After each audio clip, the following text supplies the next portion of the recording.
Hello, Kevin here. Cynthia's still with me? Still here. Still here. And we are at St John the Evangelist. Yes. In Bury. And the church is just up in front of us. Now, I need to work this out. Is this the first of the connections in the family history bit? For you, yes. For me. And that's in Bury. Now, we know, I've got to just double check this. Let me have a look. Harry Booker, excuse me, the camera's moved. Harry Booker was born in Bury, but he died in Coldwatham, which is somewhere we're going to go, and he was aged 38, and that was around 1900.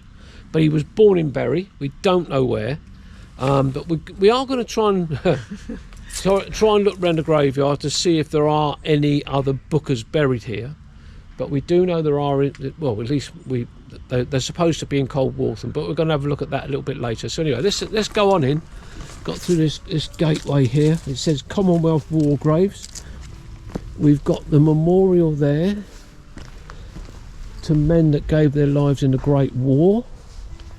But immediately, it almost looks as if the church is set right against the wall of the churchyard.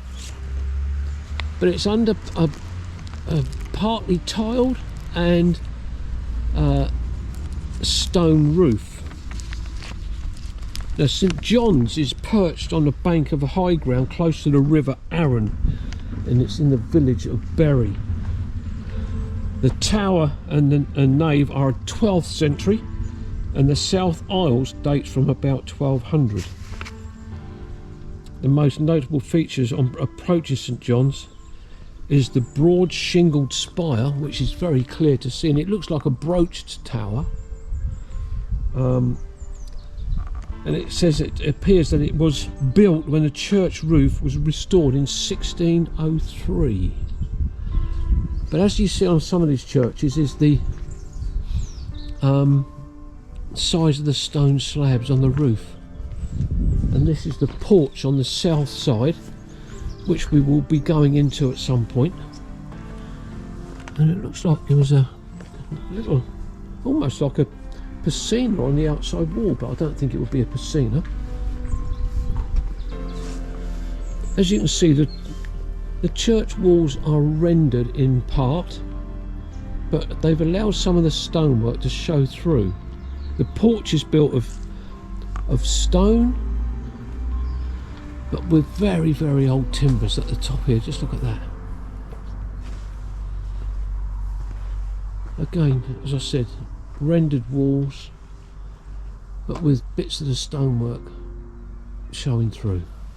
But just on this south side, we've got all these tabletop tombs, and I have to say they're not all in the best of conditions. The one at the base of the holly tree there, and it's a huge holly tree, is really badly falling to bits. But I just want to pan round and show you the cemetery. A huge yew tree there, but there we go, that's the cemetery on that side. So let's continue round the outside of St John the Evangelist. Another tomb here, and interesting, there's a finger post there giving you directions for the footpath which runs through here. So as I mentioned about the other door, the position of the church, this will give you an idea of how close we are to the boundary of the church. So I'm on the southeast corner of the church, and we've got a tabletop tomb right against this wall here. So as I wander around, I've got about 6 to 8 feet between myself, the fence, the hedge I mean, and the windows. We've got a couple of grotesques either side of the arch of the surround of the east window.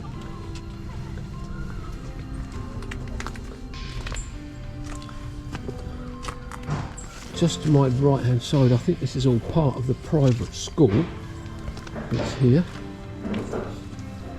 and we actually can't get round here very well. But that's all we can really see from here. That's the tower. But we can't really go any further than that unless we walk through the drainage ditch that goes all the way around the church. Do you think this was once the manor house? Well, yes, I think you're quite right, because there is a... churches used to be very close. Yeah, there's an immediate gateway there from the building into the church, and another doorway from the wall there this way. But I think you're quite right, this could have been the manor house at some point. So, well, Cynthia and I have been round the outside, and as you saw, we couldn't really get around the church very well. So we're now going to go in through the porch, south porch doorways to see what's inside the church. Shall we crack on? Let's have a look.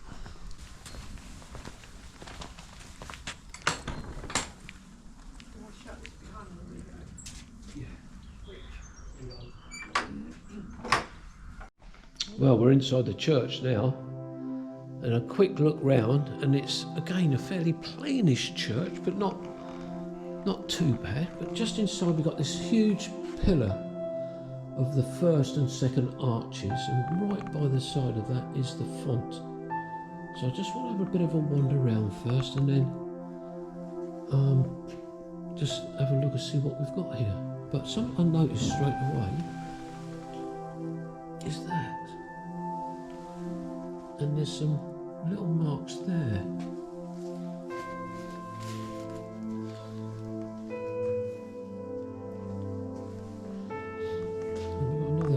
Huge pillar here. Just looking to see if there's any more marks on there. But it certainly was on the first pillar. Yes, there are some there, yeah. And because they're on the outside, away from the congregation, it's thought it was actually kids, and it's medieval games. Oh, okay. Oh yeah, there's several as you look round. Yeah.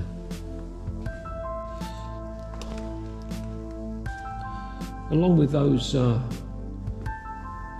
other marks, the markings, there are others curiously shaped.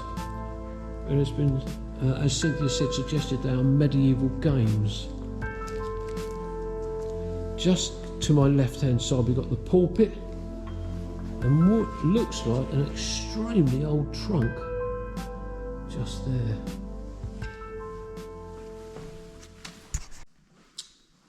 And just in front of me we've got the rood screen. Now, in the notes that Cynthia and I have brought with us, I know there is some suggestion that those are purely for decoration. But let me just actually tell you what the information is. It says puncturing the 15th century rood screen. So this is a 15th century one. And just look at this above. Isn't that wonderful? A series of small holes that many people suppose are for decoration, but these holes had an important function. They allowed the faithful who were kneeling in prayer close to the screen to be able to see the body and blood of Christ as they were held high by the priest at the consecration. And as you can see, there are several. There's two in this one. So if I'm looking through, if I'm at this sitting on one of the pews or kneeling, that's what their view would be. So let's just actually go right into the chancel now. And the walls above the panelling are painted, as they are up into the ceiling. Fairly standard timbers in the roof space, but a beautiful stained glass window. The chancel was completely rebuilt in the 19th century. The most notable feature of the chancel is its fine oak panelling and the rere-arches by Nathaniel Hinch. But when you look at the detail of the carving, and if you can make that out, this is the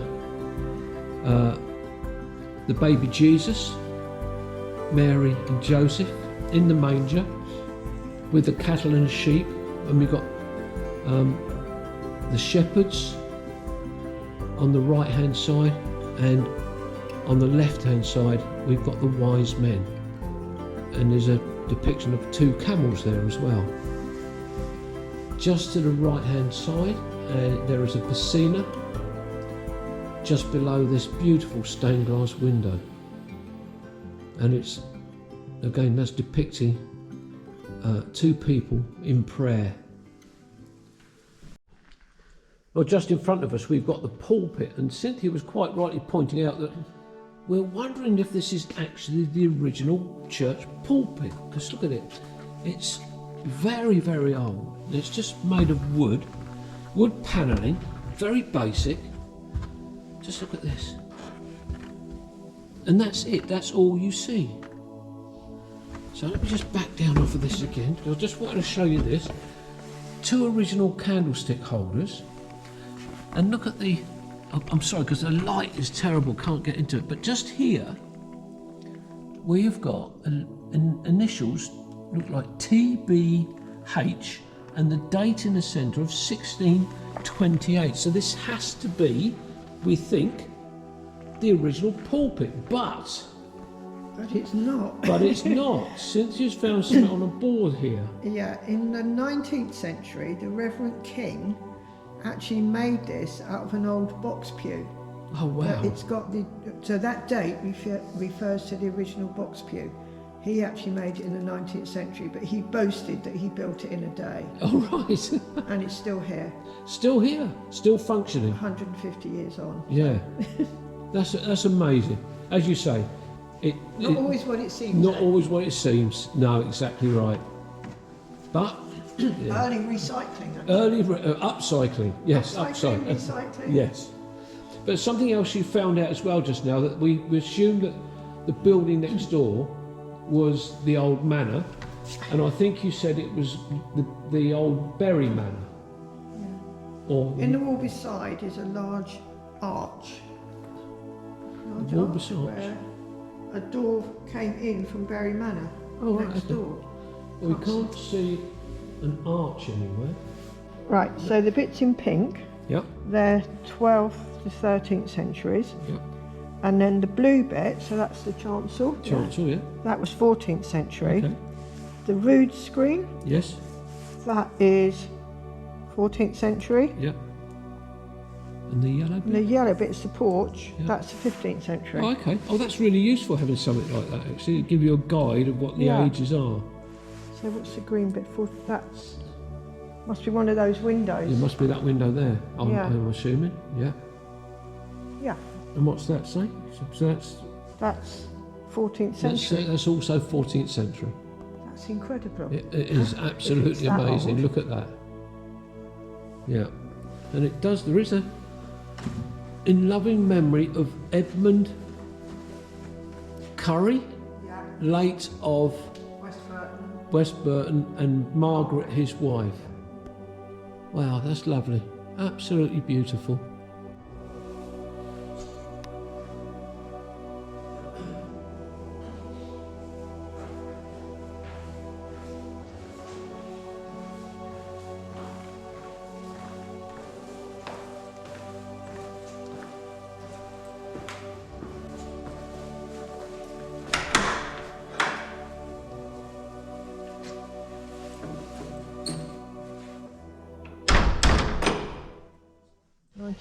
Cynthia's just found this one Commonwealth war grave, and I mean, it is literally tucked right in the back of the cemetery, which is a bit sad, really.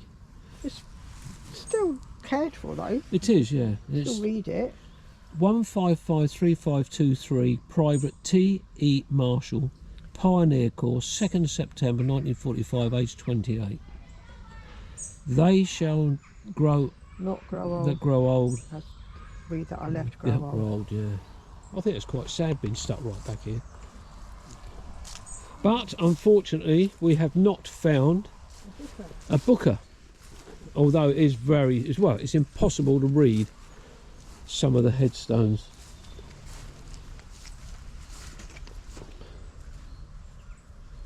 I'm going to look at these ones right at the back.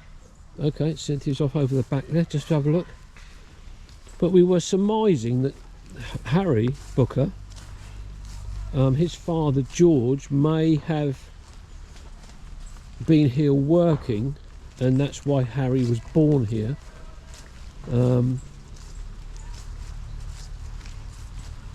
But the family is actually based in... It's not your family, but Cool. I found the ferryman. There used to be a ferry down there.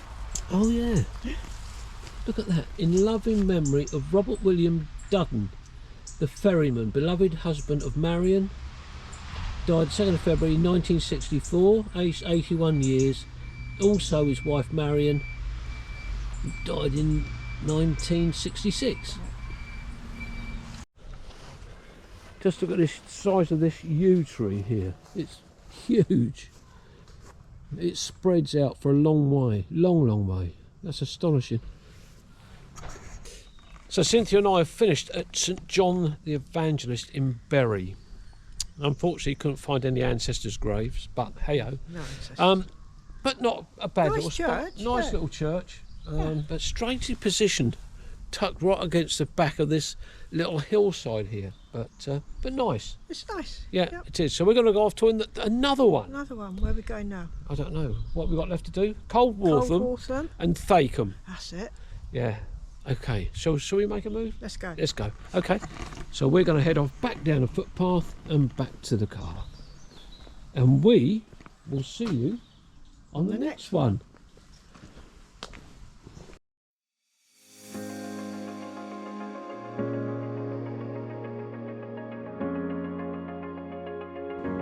If you enjoyed this video, don't forget to follow, like and subscribe to Kevin's Rambles.